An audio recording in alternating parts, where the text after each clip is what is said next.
Alrighty, hello YouTube, and welcome, dear viewer, to 7 Deadly Sins Grand Cross. If you're here, you may have just started the game, maybe you're halfway through the game and want to learn a few more things, or you're kind of still trying to wrap your head around this. So the reason I made this guide is, even though the game is being free, there's actually a lot to it, and there's a lot to wrap your head around, and it is actually a very, very good game. Whether you're here because you started playing the game because you watched the anime and read the manga and you really enjoyed it, or whether you just stumbled across this game, I'm going to here to hopefully explain a few things, break down kind of the basics of the game. There may be some very obvious things in here, but I want to make sure I cover all bases for everyone. It will be broken up into multiple videos just because there is so much to cover and so many different things to kind of go through. So hopefully you at least very know that this is a turn-based game based on the anime/manga. As I said before, you may have come from that. If you haven't seen it, would definitely recommend checking it out. It's on Netflix or reading the manga. The series and the show is fantastic. At least I think so. Cool, so this is a turn-based game based on the anime. Basically, you collect heroes, have a turn-based, and you have a whole bunch of different quests and similar. When you first load into the game, whether you download the app on your phone or you load it up onto the client, as you can see here, I've got it on the PC client, but the game is actually an app-based game for free. So when you first load in, you will run into the tutorial, where you'll see your man Hawk, who's the little pig here. He'll run you through the tutorial.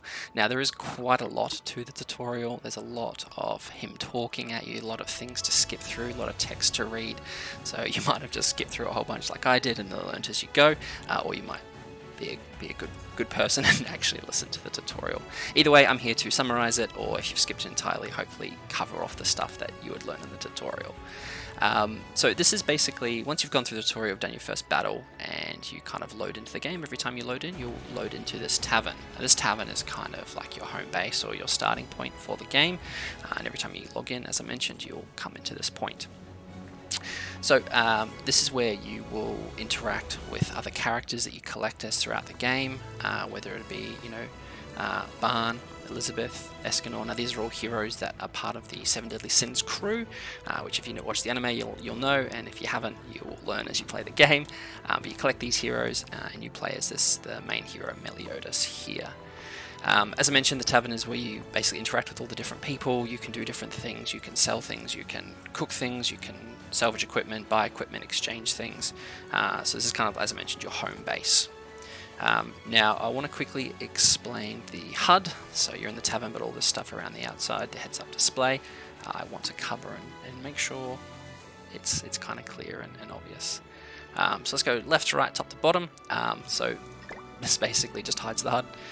So you can see where you are as you run around if you want to. I pretty much very rarely touch this button. It's I don't know too much of the use of it. It's kind of cool.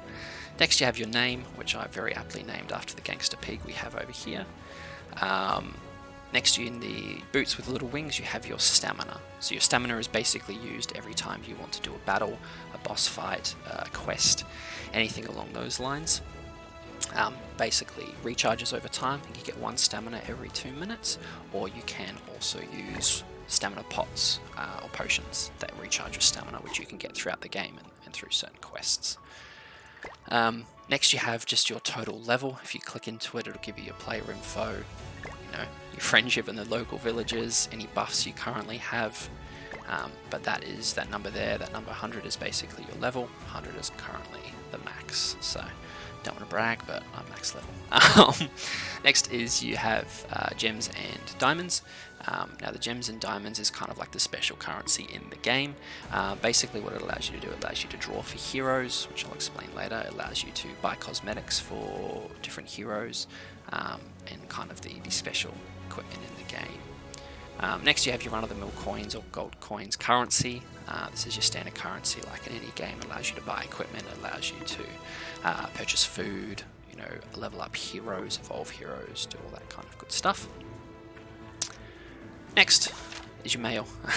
If you get any notices, so you might get some gifts from Netmarble, you might have any specific emails, purchase bundles that you might buy, friendship tokens, there you go, got some friendship coins, and any sort of battle invitations, invites, friendly matches, etc, etc. So anything to do with notifications should pop up here. Next, this is your little kind of quest section. You can click that button, it takes you to the main Ragnarok and the movie. So the main quest line, which follows the anime, as I was talking about earlier, Ragnarok, which is currently their side quest, and then the movie, which follows the 7 Deadly Sins movie. Next, you basically have almost like a list of what's in this little quest icon here, where you have your yellow is your main quest at the top, which as you work through the mission, they'll show up here. Next is the blue, which is the side missions. So the current one, as I mentioned, is Ragnarok. And then you also have your kind of side quests or any sort of like small missions that you decided you wanted to pick up along the way, and they'll just appear here as well. So quest section.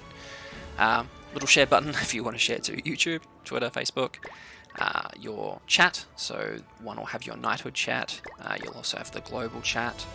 And then you'll also have a chat for if you enter in with another friendly deathmatch or a little battle with some friends. Knighthood is kind of like the clan part of 7 Deadly Sins. So this is where you can basically join a little clan, you have a group of friends, you do specific quests, you can attack certain bosses, you unlock certain challenges, and you can compete against other clans around your server. Either whether or not you participate too much in this, I always recommend joining one because it opens up another shop, another boss battle, and extra rewards. Depending on how far through the game you are, you may not have access to this yet, but as soon as you do, join a local guild, join a local knighthood, have a bit of fun with some people. Battle button, this is basically a shortcut to excuse me, all the different battles and stuff that you can have throughout the game. So again, depending on how far through the game you are, you may not have access to all of this. A lot of these might be locked, but as you go, more and more of these will unlock, and it basically provides you with a shortcut to things like the boss battles, PvP, brawling, Tower of Trials, all the different potential battling you can do in the game. You're in the little tavern as your home base, but you can obviously jump into a world map like in any game. So this world map basically just gives you a view of the current chapter or the current like town area that you're in. If you want to, jump between chapters, jump between areas, you can simply go to the chapter button here. It'll then give you the different chapters throughout the main quest line, which is again the 7 Deadly Sins anime story that it follows, the side quests, and then also the cinematic movie as well. Let's head on back to our tavern. There we go. Next is your standard menu button. Right, you can jump in and view your different items. They all come under different sections up here. You can also send friend requests, check out your friends, see who's online, see who's not, look for friends, people that are sending requests, all along those lines, and then artifact cards, game settings, player info, all your usual stuff that you'll find in any sort of game flies under menu. Next you have the shop. The shop is where you may have some equipment keys where you can draw equipment. So you can basically summon for different equipment in this game. You can also, buy, obviously spend some cash if you want to, buy some diamonds, buy some gear. You can buy cosmetics for your heroes, and you can also spend coins that you collect through summoning for heroes on different things and different heroes as well as different equipment in the game. Next is your drawing. So this is one of the funnest and potentially most addictive parts of the game, is where basically you can spend your gems or diamonds, diamonds, or as they're commonly referred to as gems. You can spend these in game to summon for specific heroes. So this is a special anniversary banner that's happening at the moment, where as you can see, the Fire of Life Ultimate Escanor is the current hero to summon for. You then have your general banners floating throughout here. You get different tickets, and as you play through the game, you'll get these tickets to draw for different heroes.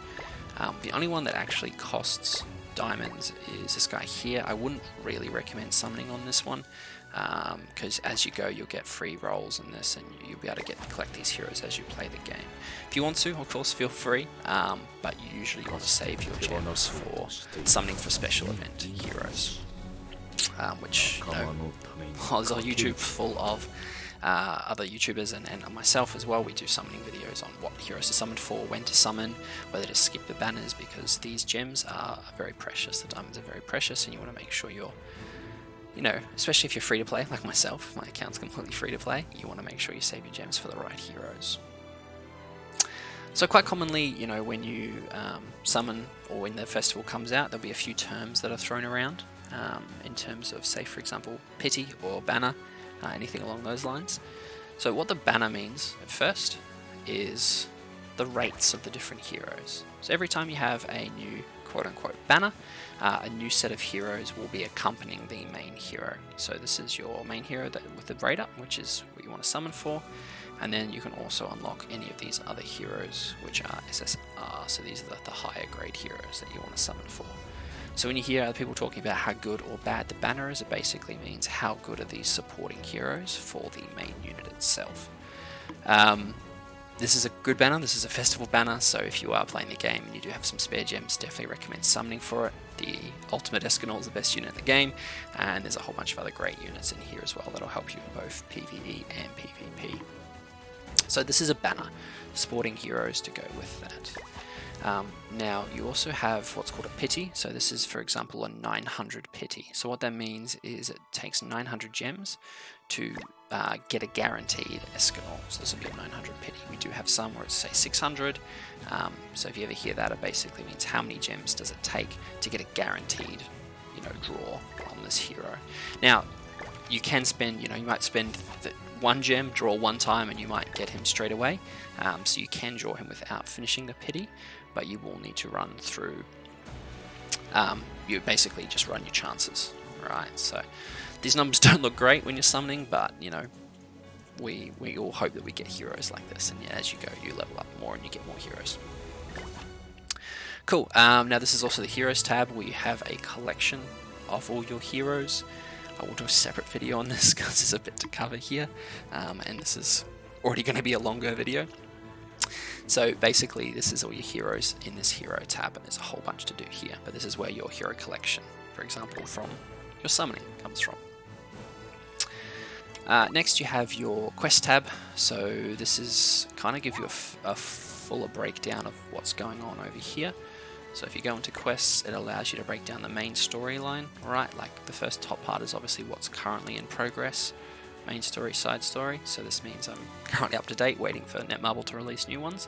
But you can actually go back through and see all your old chapters and how you're going in terms of completing that area, as well as, you know, if you've completed that quest.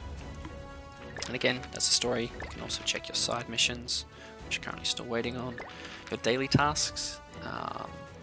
Basically every day you do get a set of daily tasks that you should definitely complete. I'll be doing a video on that as well, but basically you get a whole bunch of daily tasks that you should complete. And then obviously your challenge tasks, so this is kind of like your completionist area. As you go through the game, you can complete more and more. And that's it, guys. And the last thing is just the side part here on the left, which is basically, this is the anniversary or the notifications, the current events that are happening in the game.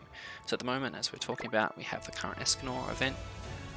This basically gives you a map out of everything that's happening in this current event, whether it be, you know, you go to a specific clearing event, there's a current boss battle, there's a cool little mini game that's currently happening, which is separate to the actual game itself, or whether there's specific exchange shops or, you know, upgrading materials. So this all hangs out over here in the corner, as well as all the extra challenges.